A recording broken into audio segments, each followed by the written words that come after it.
The first thing I heard was my grandmother screaming my name through a broken bedroom window, and the second thing I saw was the red stain spreading across the sleeve of her nightgown as two men dragged her away from the front porch.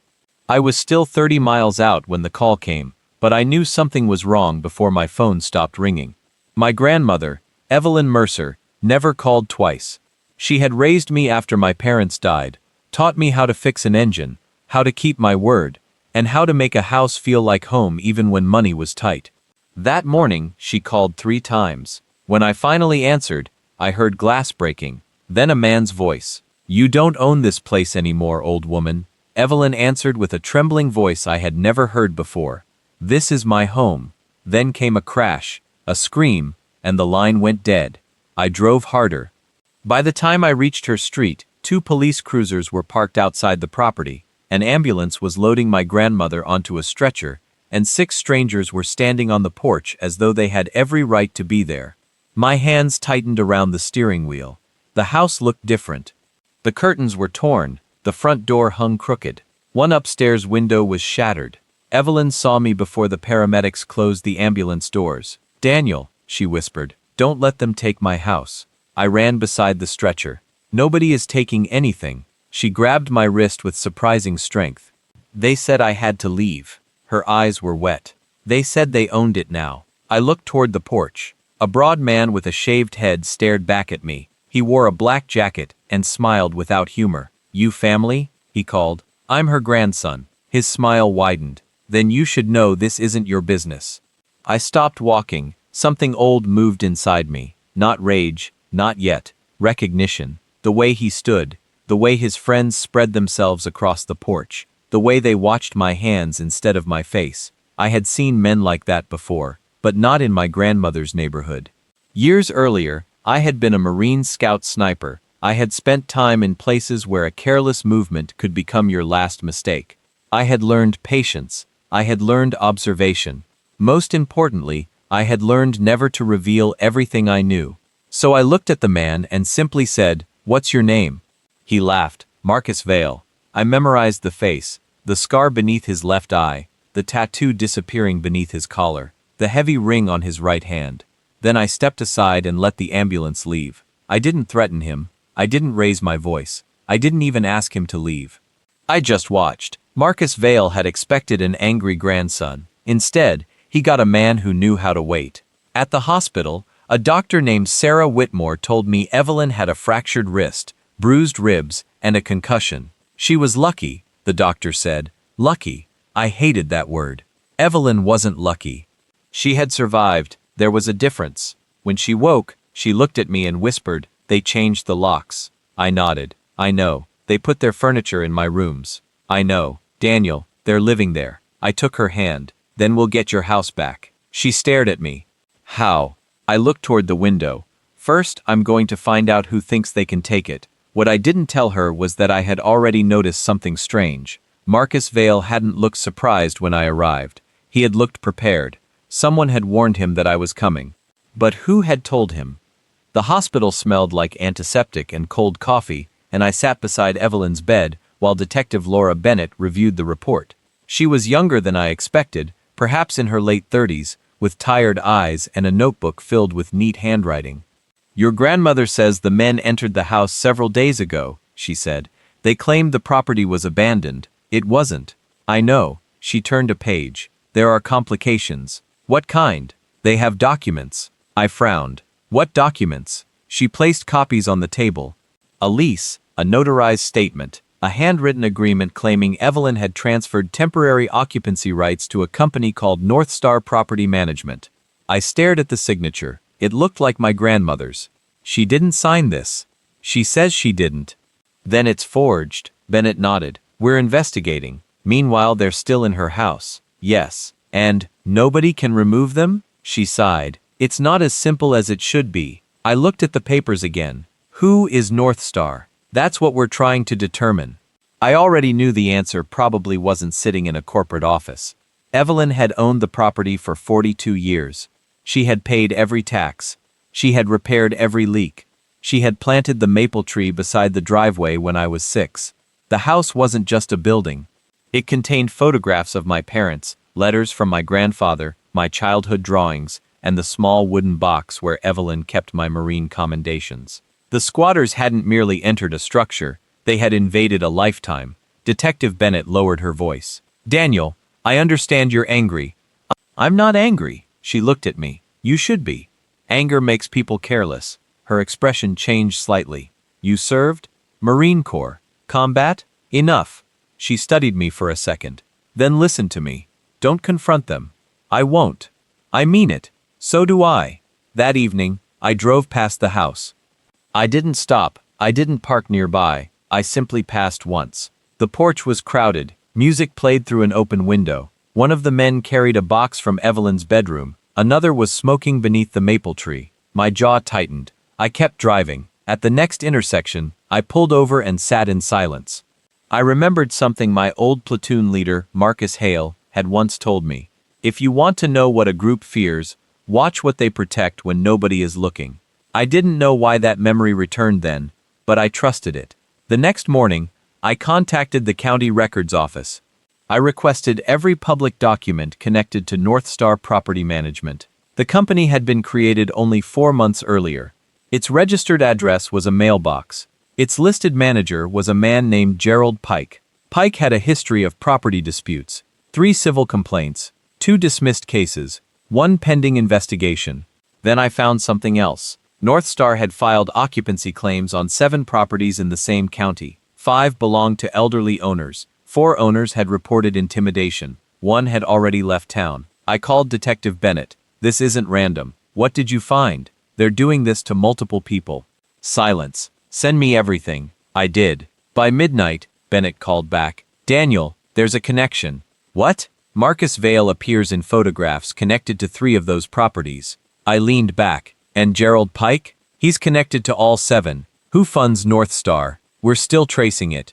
I looked at the dark window. Don't just trace the company. What should we trace? The money behind it. She paused. Why? Because people don't build a 7-property operation with pocket change. I opened an old notebook and wrote down 3 names. Marcus Vale, Gerald Pike, North Star Property Management.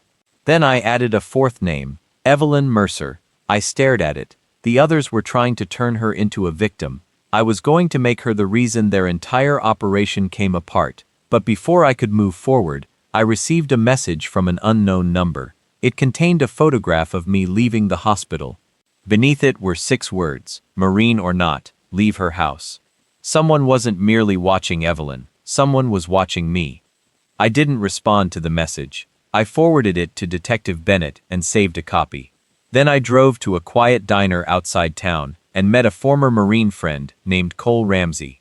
Cole had served with me years ago before leaving the military and becoming a private investigator. He was one of the few people I trusted without explanation. I showed him the documents. This is bigger than squatters, he said. I know. How big? 7 properties that we know about. Cole studied the names. Pike is the front. And Vale? Muscle. Then who's behind them? He tapped North Star's registration. Someone who doesn't want their name on paper. We spent hours reviewing publicly available records, court filings, property transfers, and company registrations. We weren't breaking into anything. We didn't need to. The paper trail was already there. Someone had simply assumed nobody would bother following it. By dawn, we had a pattern. Every targeted property had one thing in common. The owners were elderly, lived alone, and had no immediate plans to sell.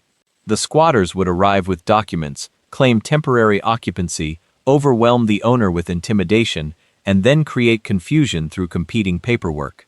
The property would become trapped in legal uncertainty while the occupants moved in and began treating the house as theirs. Evelyn had been selected because she fit the pattern perfectly, but there was one unusual detail. Her property was worth more than the others combined. A development company had purchased neighboring parcels and wanted her land. That changed everything. The squatters weren't the endgame. They were pressure. Someone wanted Evelyn to sell. When she refused, they escalated. I called Bennett. The land has development value. We know. Who owns the neighboring parcels? She paused. A company called Redbridge Holdings. Owner, Gerald Pike's brother. I closed my eyes. There it was. The network. Pike's company created the legal shell. Vale handled intimidation. Redbridge waited for the property, but someone else still funded the operation. Bennett agreed to meet me that afternoon. When we arrived at the county courthouse, an elderly woman named Ruth Callahan was waiting. She owned one of the other properties. She had been forced out 3 weeks earlier. Her hands trembled as she described what happened. They told me nobody would believe me. I looked at her. Why? Because they had papers. Were they real? Some were. Some? She nodded. They mixed real documents with false ones, made everything confusing.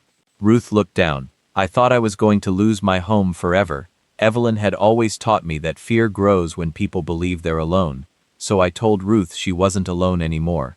Then I told Bennett we needed to connect every victim. 7 properties, 7 owners, 1 network, 1 financial trail, and 1 person at the top. That evening, I returned to Evelyn's house. I didn't approach the building. I stood across the street and watched. Marcus Vale came outside. He looked toward the road. For a second, our eyes met. He recognized me. I didn't move, neither did he. Then a black sedan stopped behind him. A man stepped out wearing an expensive gray coat. Marcus immediately straightened. The man's face was unfamiliar, but something about his posture caught my attention. He didn't act like a thug. He acted like an executive. He handed Marcus a folder. Then he looked directly toward me. Even from across the street, I knew he had seen me. He smiled. The sedan drove away. I called Bennett. I think we found the next layer. Who? I don't know yet. What did he look like? I described him. Bennett went quiet. Daniel, I think I know who that is. Who? Calvin Rusk. I waited. He's a real estate investor, and he's also the man who donated money to the County Redevelopment Committee last year. Suddenly the property dispute wasn't just criminal, it was political, and that meant the house wasn't the only thing at stake. Who else had Russ convinced that Evelyn's home was already his? By the end of the week, Evelyn's case had attracted attention. Local reporters began asking questions after Detective Bennett confirmed that several elderly homeowners had reported similar intimidation. Calvin Rusk released a statement claiming his company had no connection to illegal activity. Gerald Pike said Northstar was operating within the law. Marcus Vale disappeared from public view. That disappearance told me more than any statement could. People who believe they are untouchable don't hide when reporters arrive. They hide when they realize evidence is accumulating. Evelyn was discharged from the hospital and moved temporarily into my home. She hated being dependent on anyone. I can take care of myself, she said. I know. Then stop hovering. I'm not hovering. She gave me a look. You've checked the front door 4 times. 3, 4, I smiled. Fine. For the first time since the attack, she laughed. That moment mattered. It reminded me what we were actually fighting for. Not revenge, her home, her dignity, her independence. Meanwhile, Bennett obtained records showing that Northstar had transferred funds to a private security company. That company had provided personnel for the occupied properties. It wasn't random. The entire operation was coordinated, but we needed a direct connection to Rusk. The breakthrough came from an unexpected source. Ruth Callahan had kept every letter she received from Northstar. One contained a reference number. Bennett traced it to a law firm representing Redbridge Holdings. That firm had also represented one of Rusk's investment companies. The chain was finally becoming visible. Still, I refused to confront anyone. I knew what the men occupying Evelyn's house wanted. They wanted an emotional reaction. They wanted me to become the angry former Marine who would storm the property and give them exactly the evidence they needed to paint us as the aggressors. I wouldn't give them that gift. Instead, we documented everything, every threat, every property record, every connection, every victim, every contradiction in their paperwork. The more evidence we gathered, the more their story collapsed. One evening, Detective Bennett called. We have something. What? A former Northstar employee agreed to talk. Name? Sarah Lang. We met her in a public location. She was terrified. They didn't tell me everything, she said. What did they tell you? That the properties were being acquired legally. And when you realized they weren't? I tried to quit. What happened? She looked at me. They told me they knew where my mother lived. My hands tightened beneath the table. Who gave the orders? Gerald Pike. From whom? She swallowed. Calvin Rusk. There it was. A direct statement. But Sarah wasn't finished. Rusk wasn't the highest person. Bennett leaned forward. Who was? Sarah looked toward the window. A man named Leonard Cross. The name meant nothing to me. Sarah continued. He finances everything. Where is he? I don't know. How do you know he exists? Because Pike used to say, Cross wants the land cleared before winter. I felt the room become colder. This wasn't merely a property scam anymore. It was an organized acquisition operation backed by money and influence. When we left, Bennett said, this could take months. I shook my head. Not if they make a mistake. They will. How do you know? Because they're used to people being afraid. I looked back toward the city, and now they're dealing with people who aren't. That night, someone left an envelope on Evelyn's temporary doorstep. Inside was a photograph of her house. Across the photograph were 3 words written in black marker, you can't win. Evelyn looked at me. Are they threatening us again? I folded the photograph. They're scared. How do you know? I looked at the handwriting, because confident people don't need to remind you they're confident. Then I noticed something on the back of the photograph. A tiny printed number. It matched the reference number from Sarah's paperwork. Someone had just connected the threat directly to the operation. But why would they make such a careless mistake? The answer came 2 days later. Detective Bennett discovered that the number wasn't careless at all. It was an internal tracking code used by a company connected to Leonard Cross. The photograph had effectively handed investigators a bridge from the intimidation campaign to the financial network. Warrants followed. Bank records were subpoenaed. Property files were reviewed. Suddenly, the operation that had seemed invisible was exposed from several directions at once. Cross was still missing, but his financial structure wasn't. Money moved through consulting firms, investment companies, and redevelopment funds. Every trail eventually pointed toward one account, a holding company registered in another state. Its director was a retired attorney named Leonard Cross. Bennett looked at the records. He's real. Yes. And he's been funding this for years. Yes. How did nobody see it? I looked at the pages. Because everyone was looking at the houses, nobody looked at the money. That became the turning point. The authorities didn't need me to fight the squatters. They needed evidence. We provided it. Victims testified. Sarah cooperated. Financial investigators followed the transfers. Reporters began publishing the pattern. Public pressure grew. Rusk's political connections became a liability. Within days, he resigned from 2 advisory boards. Redbridge Holdings suspended its redevelopment plans. But the squatters were still inside Evelyn's house. That part required patience. A court order was issued. Law enforcement prepared to enforce it. Marcus Vale was arrested after investigators connected him to multiple threats. When he saw me at the courthouse, he smiled. You think you won? I said nothing. Your grandmother still doesn't have her house. I looked at him. Not for long, he laughed. You Marine guys always think you're the smartest people in the room. I leaned closer, but kept my voice calm. No, we just learned to wait. His smile disappeared. The next morning, officers served the final order. The occupants were removed without a confrontation. The house was searched for evidence and then returned to Evelyn. I stood at the end of the driveway while she approached the front door. She stopped before touching the handle. Tears filled her eyes. I never thought I'd see this again. I nodded. It's yours. She opened the door. The inside was damaged. Furniture was broken. Walls were marked. Family photographs were missing. But the structure remained. Evelyn walked slowly through every room. She touched the kitchen counter. She looked at the staircase. Then she entered her bedroom and found the old wooden box containing my childhood letters. Someone had thrown it into a closet. She opened it. Everything was still there. She called my name. I entered. They didn't take this. I smiled. They didn't know what mattered. She hugged me. For a moment, I was no longer a former Marine. I was simply her grandson. But the case wasn't over. Leonard Cross had disappeared. Rusk was under investigation. Pike had begun cooperating. And Marcus Vale had something to say. During questioning, he finally revealed why Evelyn's property mattered. Cross wanted the entire block. Bennett asked. Why? Vale hesitated. Because there's something underneath it. That sentence changed everything. What? Vale looked toward the interrogation room camera. I don't know. You're lying. No, he swallowed. Cross kept saying the land was worth more than the houses. Bennett stared at him. What does that mean? Vale shook his head. Ask him. But Cross was gone. And if he had hidden something beneath Evelyn's property, the battle might not be finished. What had they been willing to do for one piece of land? The mystery beneath the property turned out to be less dramatic than the criminals wanted everyone to believe, but it was still valuable. County records showed that the land had once been part of a much larger industrial parcel. Decades earlier, an abandoned warehouse had operated nearby. Environmental surveys suggested valuable redevelopment potential because the surrounding land could support a major commercial project. Cross wasn't searching for treasure. He was trying to assemble enough property to control the entire development corridor. Evelyn's house was the final missing piece. That's why they had targeted her. That's why they had intimidated elderly owners. The house itself wasn't valuable because of what was inside it.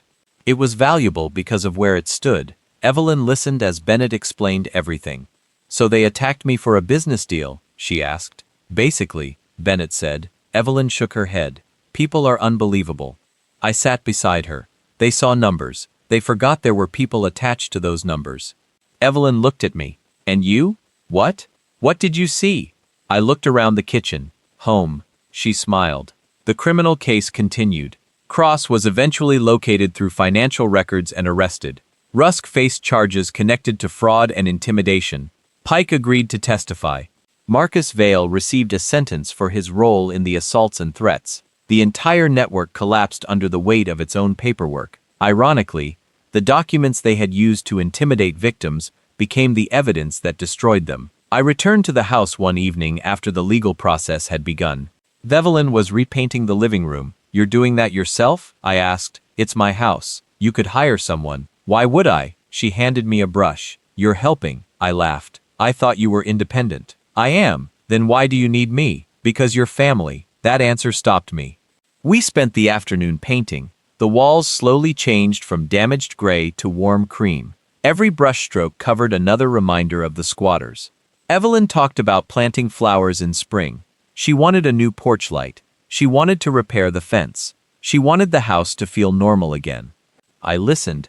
That was the real victory. Not the arrests, not the headlines, not the courtroom. Her plans for tomorrow. A person who has lost hope doesn't plan flower beds. Evelyn was planning spring. That meant she had won. A few weeks later, Detective Bennett visited. "The case is moving forward." "Good." "There's something else." "What?" She handed me a small evidence bag. Inside was a photograph. It showed the first day the squatters entered the property. In the background stood a man I hadn't noticed before. "Who is that?" I asked. "We're not sure." "Where did you get this?" "A neighbor's camera." I studied the figure. He was standing across the street, watching the house. He wasn't part of the crew. He wasn't wearing their clothing. He looked like an ordinary man. "Could be a reporter," I said. Bennett shook her head. "The timing doesn't fit." "Then who?" "That's what we're trying to determine." I handed the photograph back. "Don't let this become another obsession." She smiled. "You telling me that?" "Yes. You've changed." "Maybe." She looked toward Evelyn. "You saved her house." I shook my head. "She saved herself. I just helped make sure nobody could silence her." Bennett nodded. "That's a better answer." That night, I sat on the porch with Evelyn. The sun was dropping behind the trees. She handed me lemonade. "Remember when you were 12? She asked. "You broke the neighbor's window." I did not. "You did." "The baseball did." She laughed. "You blamed the baseball." I smiled. "It was a very suspicious baseball." We laughed together. For the first time in months, the laughter didn't feel forced. It felt normal. But then Evelyn became quiet. "Daniel?" "Yeah?" "When they hurt me, I was afraid." I looked at her. "I know. But I wasn't afraid for myself." "What were you afraid of?" "That you'd become someone you weren't." I looked at her. "I almost did, but you didn't." She squeezed my hand. "That's why I'm proud of you." Her words hit harder than any metal ever had. I realized then that the real battle had never been against the squatters. It had been against the temptation to let anger decide who I became. I had been trained for war. Evelyn had taught me how to live, and that lesson mattered more. If you're enjoying this tactical family justice story, make sure to hit that subscribe button for more high-retention military revenge stories, psychological thrillers, and emotional justice stories. Because what happened next wasn't about another firefight or another act of revenge. It was about the final test of whether a man trained for war could choose peace without becoming weak. 3 months after Evelyn returned home, the property was officially cleared. The court invalidated the fraudulent occupancy documents. The county placed additional protections around the properties of vulnerable homeowners involved in the case. Evelyn received compensation for the damage to her home. Ruth Callahan got her house back too. One by one, the other victims returned. The community began organizing. They created a neighborhood legal assistance group for elderly homeowners. Evelyn became one of its most outspoken members. "They thought we were easy targets," she told a reporter. "They were wrong." I watched from the back of the room. She didn't need me standing beside her. She had found her own voice again. That's when I understood something about protection. Sometimes protecting someone means standing in front of them. Sometimes it means standing beside them. And sometimes it means stepping back and letting them stand on their own. The final surprise came from Marcus Vale. During his sentencing, he asked to speak with me. I agreed only because Detective Bennett was present. Marcus looked different. The confidence was gone. "Your grandmother won," he said. "Yes." "Rusk lost everything." "Yes." "Cross too." "Yes." He looked down. "You know what I remember?" I waited. "The day I saw you outside the house." "What about it?" "I expected you to come charging in." I said nothing. "You didn't." "No." "That scared me more than if you had." I looked at him. "Why?" He shrugged. "Because I realized you weren't angry enough to be stupid." I let the silence remain. Then I said, "That's the difference between revenge and justice."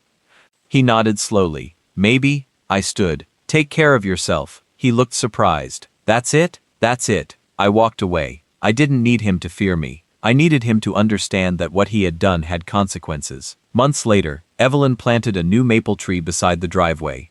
The original tree had been damaged during the occupation. She refused to remove it completely.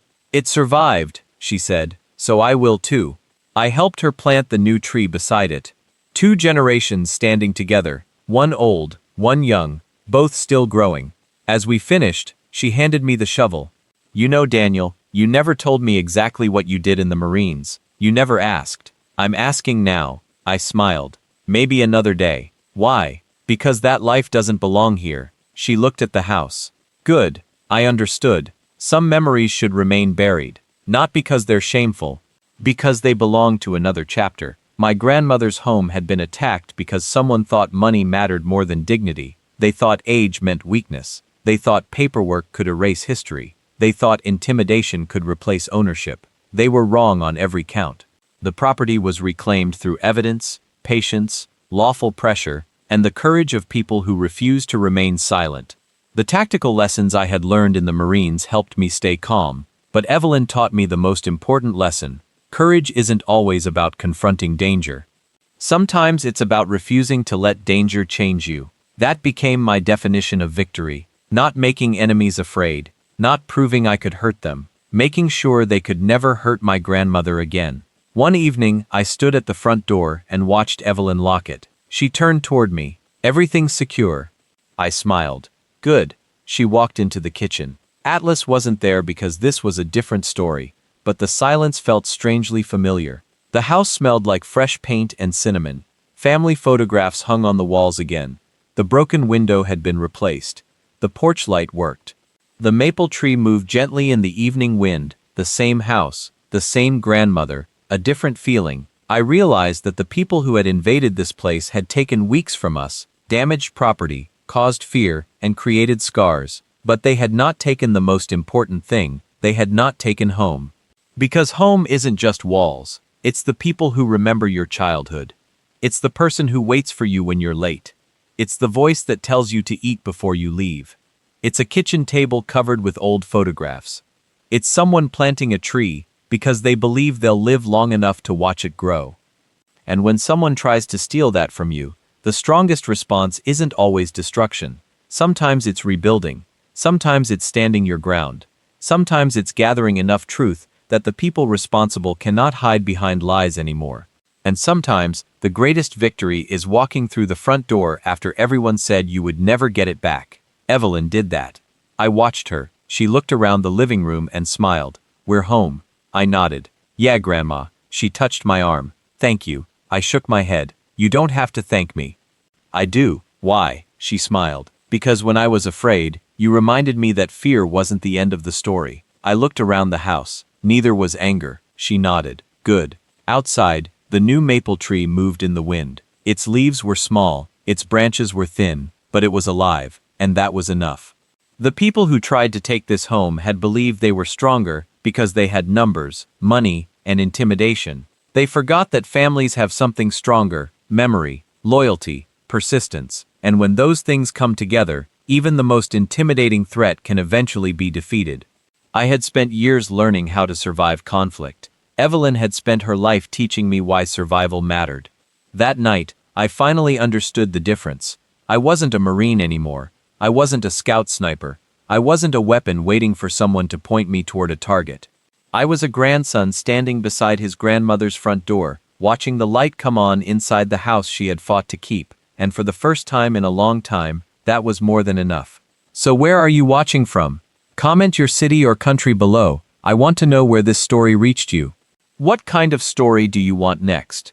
Military revenge, psychological thriller, or emotional family justice? And here's the question I want you to debate. If you were in Daniel's shoes, would you have waited for the legal system and built the evidence, or would an attack on your elderly grandmother have pushed you toward taking justice into your own hands? Would you have risked becoming the very thing you were fighting, or would you have chosen the slower path that protected her home without destroying your own future? Tell me what you would have done.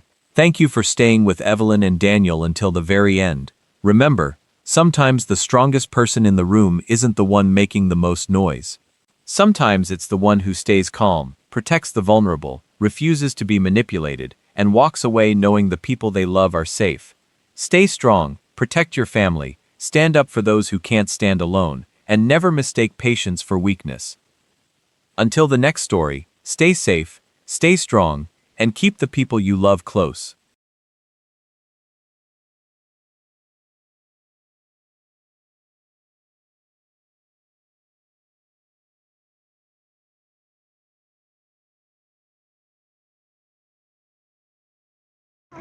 अच्छा फिर तुम भाई गाड़ी चलाओगे कैसे? तू पापा वां ते मैं पुत्त वां तेरा? सही है। दो अब्बे मेरे, एक पिछे बैठा है अगे।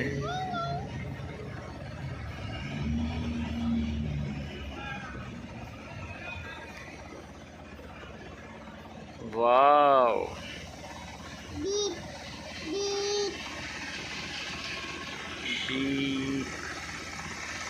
बीप।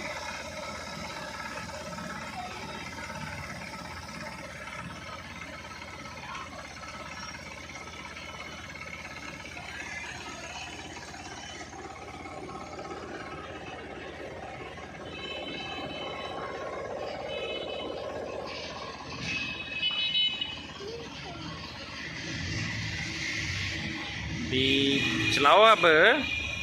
क्यों नहीं चला रहे?